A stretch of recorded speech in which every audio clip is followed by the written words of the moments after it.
सितंबर ही क्यों खास है? 7 जनरेशन का प्लान है, हम और कभी भी तो कर सकते हैं। सितंबर इसलिए खास है कि जहां हम लोग 2-2 साल में रॉयल्टी लीडरशिप निकाल पाए, हमारे इन कोर लीडर के गाइडलाइन में चलते वो बेटियां 6-6 7-7 महीने के अंदर अपनी पिने निकाल रही हैं। स्पेशल थैंक्स है हमारे सारे कोर लीडर फ्रीडम टीम के जितने भी हैं। और आप सबको पता है कि हम हर संडे प्रोग्राम करते हैं और ये अगला संडे हमारा ही आ रहा था। एक संडे सरोज रहते हैं, एक संडे हम रहते हैं। जब कुलकर्णी साहब ने हमें कहा कि सर, तो हम थोड़ा सा सोच में पड़ गए कि कैसे करेंगे, ये 2-3 दिन का गैप है, लेकिन फिर भी क्योंकि हमारी ये फ्रीडम टीम ठीक है, हम इसको मैनेज करेंगे। प्रश्न आता है, ये सितंबर का क्यों विशेष महत्व है और क्या इसमें करना चाहिए, क्या हमारी जिम्मेदारियां होनी चाहिए इस तरह से? हाँ, हमें ऐसा लग रहा है कि ये नहीं हो पाएगा, वो भी हो सकता है। उसके बारे में आज हम सब लोग बात करने वाले हैं। अब जब भी कभी हमारी मीटिंग सुनी होगी, हम बोर्ड पे 2 शब्द सबसे पहले लिखते हैं, क्यों और कैसे।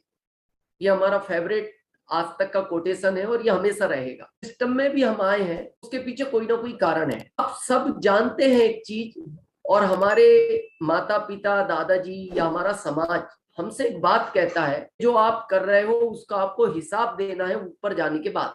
हर व्यक्ति को जाना है, टाइम अलग अलग हो सकता है। क्योंकि ये बात आज हम इसलिए शुरू कर रहे हैं क्योंकि बहुत लोग अभी भी इस कॉन्सेप्ट को सीरियसली नहीं ले रहे। बहुत लोग इसमें ये सोच रहे हैं मेरा ग्रुप चल रहे हैं, दोनों ठीक ठाक है, वो बहुत ज्यादा सीरियस नहीं है। चल तो रहा ही है काम, जितना आ रहा है ये तो मेरे जॉब से भी बहुत ज्यादा है। जॉब में तो मैं बहुत मेहनत करके भी इतना नहीं ले सकता। लेकिन एक चीज ध्यान रखना, ये कड़वा सत्य है, यही एक कड़वा सत्य है कि जो आया है वो जाएगा। जाने के बाद हिसाब भी देना है, ये भी फाइनल है। और ये हमारे बुजुर्ग बोलते आए हैं कि कोई गलती मत करना, पूछा जाएगा। तो आप विचार करना, और आप सब जानते हैं इस चीज को, 84 लाख योनियों के बाद इंसान का जन्म होता है। सबसे पहले तो हमें थैंक्स देना चाहिए उस गॉड को, जिसको भी आप मानते हैं इस दुनिया का एक मालिक है, कि उसने हमें इंसान के रूप में बनाया, जो हर डिसीजन लेने में ताकत रखता है, समझने की ताकत रखता है। उसको माइंड दिया है, बाकी किसी योनि को नहीं दिया। लेकिन हर व्यक्ति ये चाहता है मैं अगली बार भी इंसान बनूं। तो आपको क्या लगता है ये इजी प्रोसेसिंग है? ये 84 लैक्स के बाद फिर वापस आएगा, लेकिन ये एक ही शर्त पे आ सकता है कि जो सवाल आपसे ऊपर पूछे जाएंगे, आज हम उनको बताने वाले हैं, अगर उनका सटीक जवाब आपके पास है तो ऊपर वाला एक बार सोच सकता है कि भाई ठीक है, एक बार इसको वापस इंसान बना दिया जाए। जब वो हिसाब किताब पूछेगा, बहुत सारी योनियां वहां होंगी। एग्जाम्पल लेते हैं हम एक घोड़े को। घोड़े से वो पूछेगा, इस दुनिया में तुम्हें मैंने भेजा था, तुमने क्या क्या किया? वो कहेगा मैंने अपना सारा काम ईमानदारी से किया, मैंने किसी को कोई नुकसान नहीं पहुंचाया।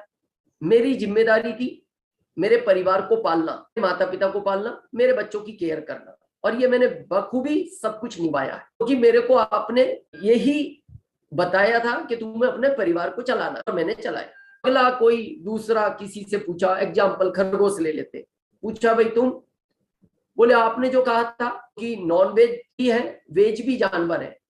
तो उसने कहा कि मैंने घास ही खाई, मैं भूखा रहा लेकिन मैंने घास के अलावा कुछ नहीं खाया, यानी मैंने अपने रूल्स रेगुलेशन को तोड़ा नहीं, और मैंने अपना भी ध्यान रखा, मेरे बच्चों को भी टाइम पे जो उनकी केयर की, मेरे माता पिता की। बस यही मेरा काम था, वो मैंने किया है।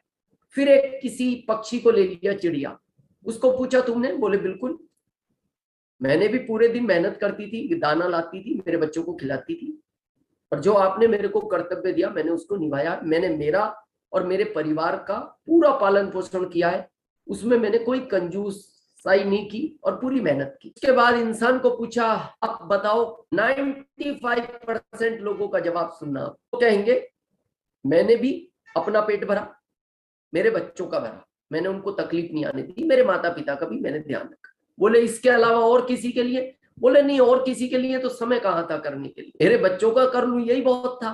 ये 95 लोगों का उत्तर मिलेगा। ऊपर दुनिया का मालिक कहेगा ये सबने भी यही उत्तर दिया है, जितनों से पूछा भी 84 लाख, तुम्हारा भी यही उत्तर है, तो फिर फर्क नहीं है तुम में और इसमें।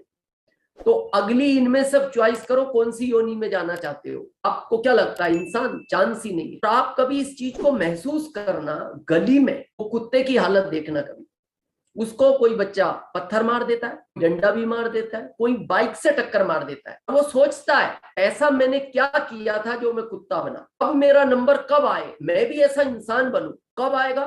84 लाख, यानी 84 लाख के बाद, यानी 84 लाख तो उसको घूमना ही है। वो कुत्ते की उम्र भी लगभग 12-13 साल होती है, 13 साल तो अभी उसको कुत्ता रहना है। तो कछुआ बन गया तो 300 साल की उम्र है, उसको पानी में 300 साल बितानी। आप सोचो प्रोसेसिंग कितना लंबा है। उस समय ये इंसान सोचता है मेरे को इस बनाया था तो मेरे को कुछ करना चाहिए था। आज भी कई डिपार्टमेंट में बहुत दुख होता है, सेलिंग मेथड में भी होता है, सिर्फ हम अपना अपना सोचते हैं। इंसान अपने के लिए बना ही नहीं, ये 84 लाख योनियां अपने के लिए बनी है। इंसान तो बना इसलिए है, आपका जब पालन पोषण ठीक हो जाए तो फिर आप बाकी लोगों के लिए क्या कर सकते। अब देखना, लोग तो चींटियों को, आज तो परंपरा खत्म हो गई, ये जो हमारे बुजुर्ग, अगर आप पूछोगे माता पिता जो सराउंडिंग एरिया से जुड़े हुए हैं, या कुलकर्णी साहब जिन माता पिता ने हमें संस्कार दिए, चींटियों को भी दूर ढूंढ के पक्षियों का ध्यान रखता था इंसान। आज भी मैसेज आता गर्मियों में कि चिड़ियों के लिए ऊपर पानी भरो। आप सोचो ये कितना बड़ा प्लेटफॉर्म हमें मिला है, कितने लोगों का हम जीवन बदल सकते हैं, कल्पना नहीं कर सकते। और जब ये जवाब आप दोगे ना ऊपर वाले को, मैंने अपना नहीं, मैंने लाखों लोगों का जीवन बदला है, मैंने उनको संस्कार दिए अच्छे, मैंने उनको पहनना सिखाया, बात करना सिखाया, उनको मैंने लाख रुपए पर मंथ का व्यक्ति बनाया। के पास ऑप्शन दे देंगे, फिर आप जितने दिन यहाँ रहना चाहो यहाँ रहो, जब इस दुनिया में जाओ तो जिस स्थान के जिस धर्म में जाना चाहते हो आप जा सकते हो। आप वापस जाओगे तो फिर आप लाखों लोगों की जिंदगी बदल सकते हैं। हम सब हैं, अच्छा करना चाहते हैं, भावना भी होती है। कभी आप देखना कुछ लोग ऐसे होते हैं कि जब हम स्टेशन के बाहर निकलते हैं और 25-30 भिखारी बैठे रहते हैं और वो खाने की डिमांड करते हैं कि साहब कुछ खाना दो। आप देखते हो अक्सर कई स्टेशनों पे ऐसा, या मंदिर के पास, तो व्यक्ति के अंदर भावना भी आती है, क्योंकि माता पिता के संस्कार है कि मेरे को कुछ इनको देना तो चाहिए। और जब हम देखते हैं एवरेज, अगर एक एक का खाना सिंपल भी, अगर उसको 4-5 पूरी और सब्जी 25-25 रुपए की भी, 10 लोग हैं 250 रुपए चाहिए, और वो देखता भी है चलो मैं दे दूंगा, लेकिन जब अपनी पॉकेट में देखता है तो मात्र 200 रुपीज थी, तो वो वहां उसकी भावना भी खत्म हो गई। वो चाहता था लेकिन वो पैसा नहीं था। सोचो इस सिस्टम से आप क्या कर सकते हो, वहां तक सोच ही नहीं पा रहे। अब प्रश्न आता है, ठीक है ये सितंबर ही क्यों खास है, ये तो 7 जनरेशन का प्लान है, हम और कभी भी तो कर सकते हैं। सितंबर इसलिए खास है,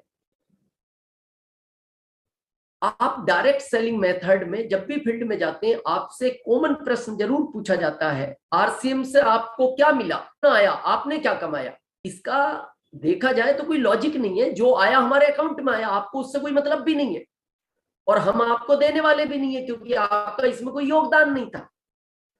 लेकिन वो फिर भी पूछता है। क्यों पूछता है? उसका एक कारण है। उसको ये लगता है कि अगर इनको 10 लाख आया है अभी तक, तो फिर मेरे को भी चांस है 5 लाख आने की। उसका बिलीव लेवल बढ़ता है। इसीलिए सितंबर और मार्च आपको अपने आप को साबित करने का मंथ होता है कि आप जिस पिन पर पहुंचते हो तो आपकी टीम को उत्साह मिलता है, का कॉन्फिडेंस अप होता है कि मेरी अपलाइन की पिन बदली है तो मेरा भी बदलेगा। अब इसके पीछे लॉजिक समझना, अब आपको समझ में आएगा। आप देखते हो डायरेक्ट सेलिंग मेथड में जितने लोग ज्वाइन करते हैं उतने लोग वर्क नहीं करते, काफी लोग तो रीपरचेज भी बंद कर देते हैं। इसका क्या कारण है, कभी आपने सोचा नहीं? इसलिए ये 2 मंथ विशेष होते हैं। इसका एक ही कारण है, जैसे आज आपके साथ कोई व्यक्ति ज्वाइन हुआ तो आपको क्या लगता है, फर्स्ट टाइम उसने कंपनी देखी? नो। फर्स्ट टाइम उसने प्रोडक्ट देखा? नो। उसने सिर्फ आपको सुना और वो आपकी बात से प्रभावित हुआ और उसको लगा जिस शख्सियत को मैं सुन रहा हूं, इनके साथ मैं इस फील्ड में आता हूं, में वो कॉन्फिडेंस है, वो बातों में ताकत है कि ये मेरे को भी ऊंचाइयों तक लेकर जाएंगे, और इस सोच के साथ वो आपके साथ आ जाता है। जैसे आप देखना, जब कोई राजनीति की पार्टी में, कोई भी राजनीति पार्टी हो, हमें उससे कोई लेना देना नहीं है, ताकि थोड़ा कॉन्सेप्ट आपका क्लियर हो, इसलिए हम उस पहलू को ले रहे हैं। पहले दिन वो सदस्यता लेता है, आपके यहाँ पहले दिन वो ज्वाइनिंग लेता है, वहां भी वो ज्वाइनिंग ही लेता है, एक तरह से सदस्यता उसकी ज्वाइनिंग है। किसी भी पार्टी में गया, वो क्या सोच कर गया, मैं इस पार्टी में जाके एक दिन मंत्री बनूंगा, के लिए काम करूंगा, मैं रोड के लिए काम करूंगा, मैं कॉलेज बनवाऊंगा, मैं अस्पताल बनवाऊंगा, ये उसकी सोच थी। आपके सिस्टम में भी पहले दिन व्यक्ति क्यों आता है, वो ये सोचता है मेरे जो ड्रीम है वो सब पूरे होंगे, फिर मेरी वजह से मेरे समाज के करूंगा, रिश्तेदारों के करूंगा, मेरे फ्रेंड सर्कल के करूंगा। वो सदस्यता ले लेता है, वो लोकल व्यक्ति के साथ लेता है, डायरेक्ट तो उसका किसी विधायक और सांसद से तो संबंध नहीं है। मान लो पार्षद से प्रभावित हो गए, जैसे पहले दिन आपकी मीटिंग सुन के वो व्यक्ति आपके साथ सदस्य था, यानी अपलाइन कितने दिन से पार्षद है, तो पता लगता है ये अपलाइन 15 साल से पार्षद है, हर 5 साल में चुनाव लड़ता है और पार्षद बन जाता है। तो वो अपलाइन अभी 15 साल से पार्षद ही है, विधायक कब बनेगी, सांसद कब बनेगी अपलाइन, और ये बनेगी तो मैं बनूंगा, क्योंकि मैं तो इसी को सुन के तो आया हूं। एक दिन जब उसको लगता है कि अपलाइन मेरी ग्रोथ नहीं कर पा रही, मेरी आगे नहीं जा पा रही, तो उस पार्टी को छोड़ देता है, फिर नीति से ही पार हो जाता है। वो सोचता है मेरी पहली दुनिया ही अच्छी है। सोचने का विषय है। आपका डिस्ट्रीब्यूटर डिस्कनेक्ट होता है, इसलिए हो जाता है क्योंकि वो आपके बिजनेस में ग्रोथ नहीं देख रहा। लगा जब मैं ज्वाइन हुआ था, मेरे को 6 महीने हो गए, मेरी 5,000 की स्लिप है, 10,000 की स्लिप पे रन कर रहा हूँ, सपना तो यहाँ डायमंड बनने का है। आपके ग्रुप में पिने निकलती हैं और भी, तो उसको कॉन्फिडेंस बढ़ता है, उसको बिलीव लेवल पैदा होता है कि अगर इस ग्रुप में पिने निकल रही हैं तो इसका मतलब मैं सही जगह हूं, मैं निकलेगी। तो इसलिए ये मंथ पिने निकालने का होता है, ये ग्रोथ का मंथ होता है, मार्च और सितंबर। आपको ऐसे स्लेब हो ज्वाइन हुआ तो आपकी कोशिश होनी चाहिए कि आखिरी तारीख तक 40,000, 20,000, 70,000 कौन सी स्लेब इसको हम दिला सकते हैं, उसके ऊपर रन कर रहा है, ये 15 कैसे पहुंचेगा, कैसे पहुंचेगा। इसलिए ये मंथ बहुत इंपॉर्टेंट होता है, क्यों से भी इंपॉर्टेंट होता है, कारण क्योंकि बिजनेस नवंबर के पहले वीक में फाइनल होगा और नवंबर में आपको सेलिब्रेट किया जाता है, इंडिया आपको सेलिब्रेट करेगा, पूरा इंडिया आपको देखेगा। और इस बार तो कोर टीम ने डिसीजन लिया है कि हम रॉयल्टी अचीवर को भी सेलिब्रेट करेंगे। सोल की कोई सी भी हम पिन लेंगे, 15,000 वॉल्यूम, 25,000 वॉल्यूम, 50,000 वॉल्यूम, उनको भी सेलिब्रेट किया जाएगा, को भी सेलिब्रेट किया जाएगा। डायमंड क्लब कर रहे हैं उन टॉप 10 को भी कमिटमेंट करें, लाइन से नहीं करना, अपने आप से कमिटमेंट करना चाहिए। जब आपकी अपलाइन को कहो कि सर मेरे ग्रुप में इतनी पिने निकलेंगी, ये वाइटल निकलेंगी, ये लीडरशिप निकलेगा, ये रॉयल्टी निकलेगा, दुनिया इधर से इधर हो जाए कुछ भी चेंज नहीं होगा, चाहे मेरे को दिन रात मेहनत कर। वीडियो पसंद आई है तो लाइक करें और चैनल पर न्यू आए हैं तो सब्सक्राइब करें और press the bell icon more a new video. तो दोस्तों जल्द मिलेंगे नेक्स्ट वीडियो के साथ।